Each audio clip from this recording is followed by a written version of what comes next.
khi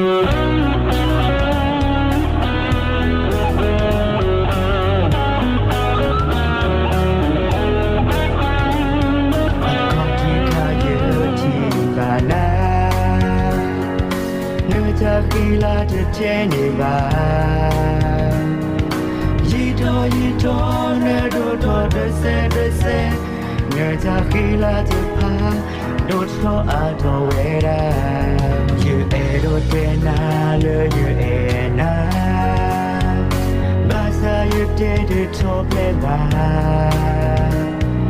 khóc luôn ở mê nhớ và sớm em buồn nè khi là lo em ta nghĩ giờ gà nào đến giờ kia cho lời phụ gì bá xa như cha em na chưa ngã vô phụ quý giờ em ba na đi lệ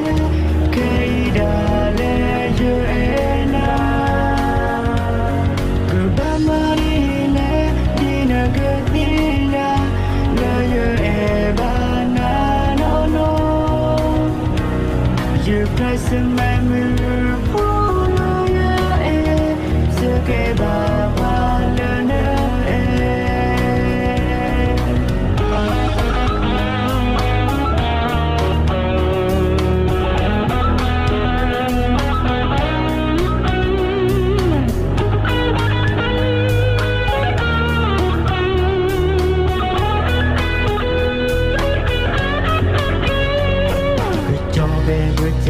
mà lối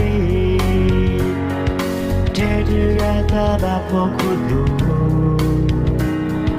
không có được cơn bão gì đó là cha tự giữ tự nhủ lưu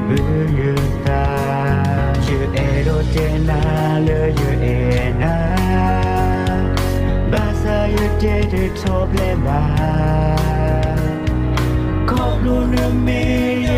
và sớm em buồn để khi là lo em ta nghĩ giờ gà nào đến giờ kia cho lời phụ gì bá xa như cha em na chưa ngã vô phụ quý giờ em ba na đi lệ cây đà lệ giờ em na